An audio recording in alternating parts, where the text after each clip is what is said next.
So I just thought I'd do something a little unscripted, informal, just on the Premier League. Obviously announced today the 8 players who will be taking part in the Premier League: Luke Humphries, Luke Littler, Michael Van Gerwen, Rob Cross, Stephen Bunting, Gerwin Price, Chris Dobey, Nathan Aspinall.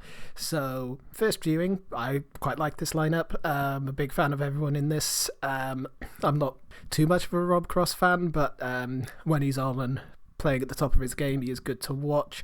I really like Stephen Bunting's inclusion. Of course, he is in that top 8. He's 5th in the world, so he's always going to get a put. So the obviously 1, 2, 3, and 4 in the world rankings, who are Humphries, Littler, Van Gerwen, and Cross. They're guaranteed a spot. I don't believe that's changed, and the rest are invited. I get why Gerwin Price is a part of it, of course. You've got an event in Cardiff. You want a Welsh player in there, and let's be honest, Price's box office to watch, whether he's on his top form and hitting nines and beating everyone in sight, or if he's a bit off his game and he can become a bit of a pantomime villain.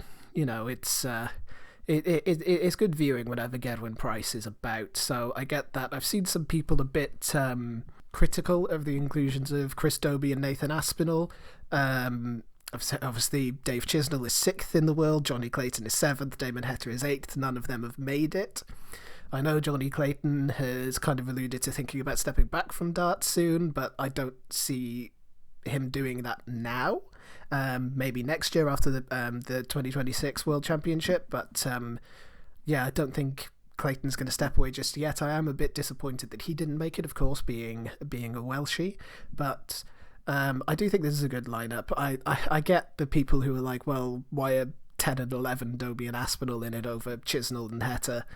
I am a bit surprised that they didn't put Heta in. Chisnell obviously isn't as big a name as someone like Gerwin Price, but he's 6th in the world for a reason.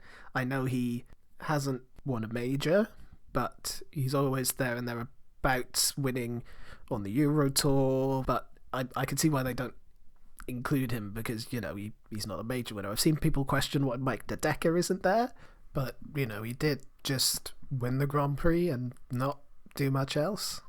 Scrolling through the world rankings now, and he's below Joe Cullen, Martin Schindler, Ross Smith, Andrew Gilding, Ryan Searle, Van den Berg, Michael Smith, who's down to 16 now, tied with Josh Rock, James Wade, Gary Anderson, Danny Noppert, Peter Wright, and then you've got Aspinall and Dobey, who people are questioning their inclusion, but they're also saying that De Decker should be in it when he's further down the rankings. Yes, he's won a major, but I mean, by that same criteria, why is Rob Cross in it? Yes, he's 4th in the world, he qualifies automatically, but that's the point.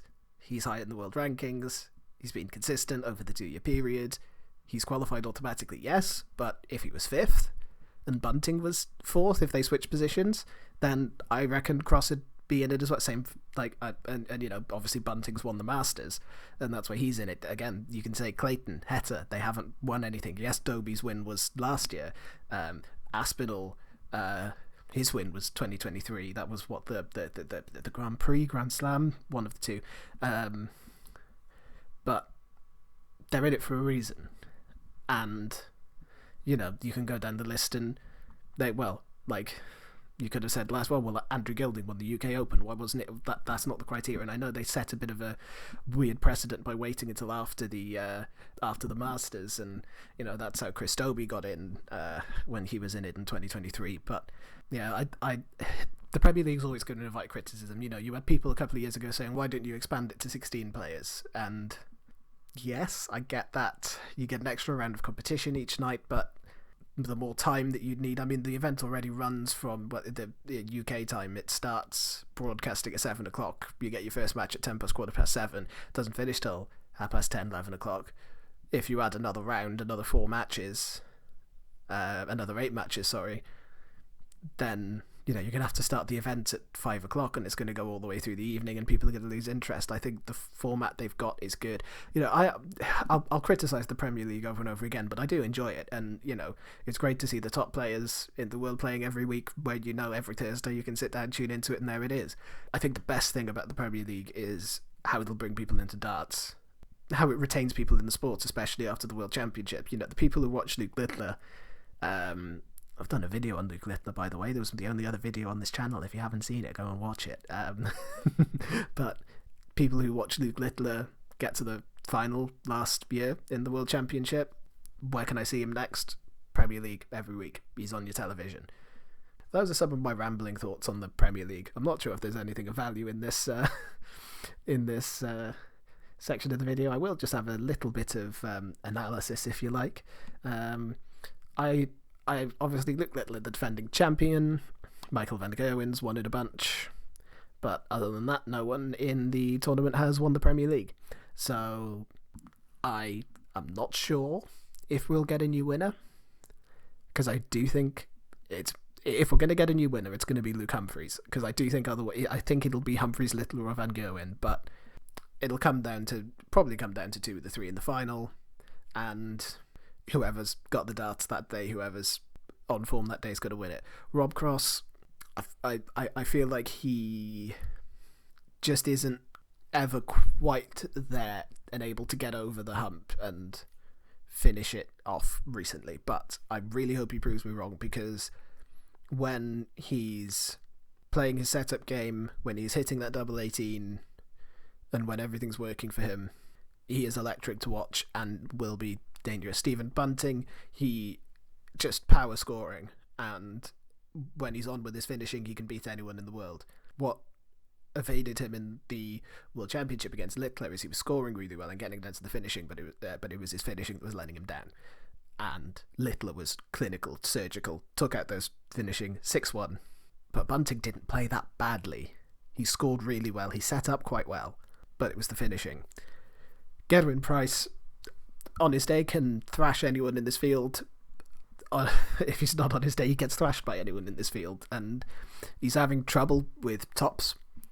I think double 12 and double 6 is where he should be looking to, because he is underrated on the double 12. But I mean, it was all of his finishing in the World Championship that was going awry. He doesn't like 16s and 8s. He's fine on 18s, but he doesn't like switching to 9, which is weird, seeing as it's next to 12. And he likes 12 but doesn't like switching to 6. Honestly, I think double 5 is his most reliable double at the moment, which is bizarre. It's like when Van Gerwen finishes 7 by hitting 5 double 1, or whatever it is. Like he'll look for double 1. Van Gerwen will. For Price, it's double 5 at the moment. But if he can get back to hitting tops regularly and coming down to the double 10, that's gonna really set him up, because when he doesn't have that tops that he's usually so automatic on, that gets in his head, and so when he's coming down, he's still leaving tops, but he's not only is he not hitting it, he's now doubting his ability to hit it, and therefore missing it even worse, over adjusting for the double 10, missing that inside, and missing double 5 inside, and then he's chasing around the board. For Chris Dobey, I think there's flashes of a top player in there, and when he won the Masters, you could see that, and he really can cause problems for anyone in this field. I don't think he can string it together and win it, but again, like Rob Cross, he's another one that I hope proves me wrong. That first night of the 2023 Premier League that he won was electric, and seeing him in Newcastle in the Premier League and everyone getting behind him was great, and just seeing him feed off that crowd, and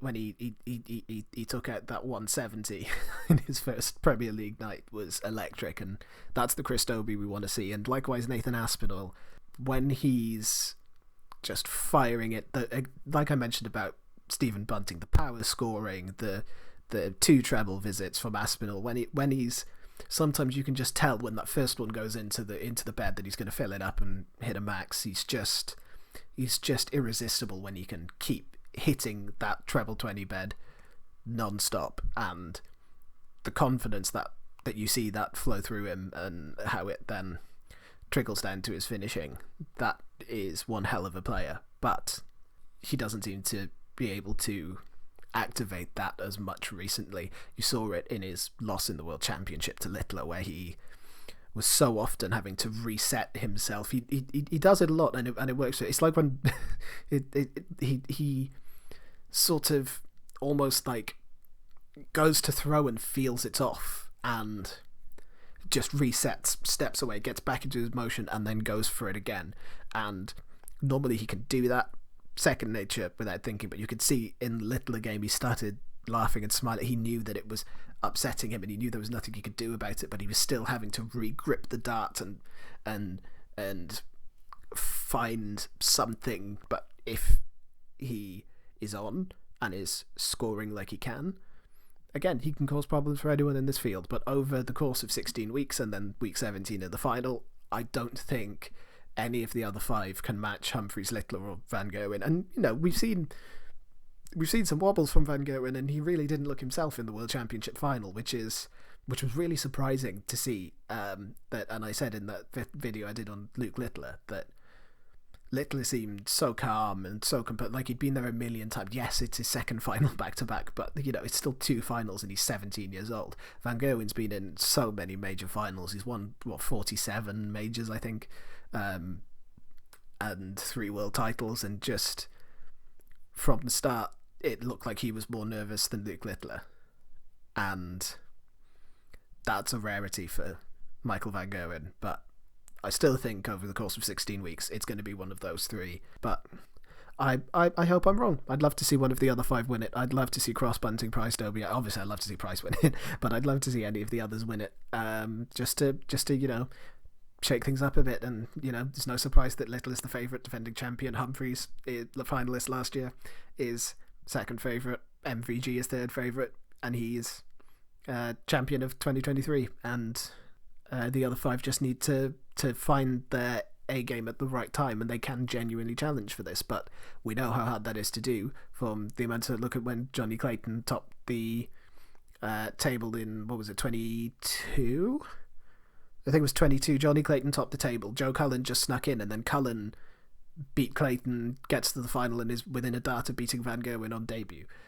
And you just need one of those runs like Joe Cullen had just to come alive in this tournament and have a chance to win it. And I mean, he, like, 1 dart away from winning the Premier League on debut, and he hasn't been back in it since. And that's the nature of the Premier League. This is long enough. I'm going to stop here.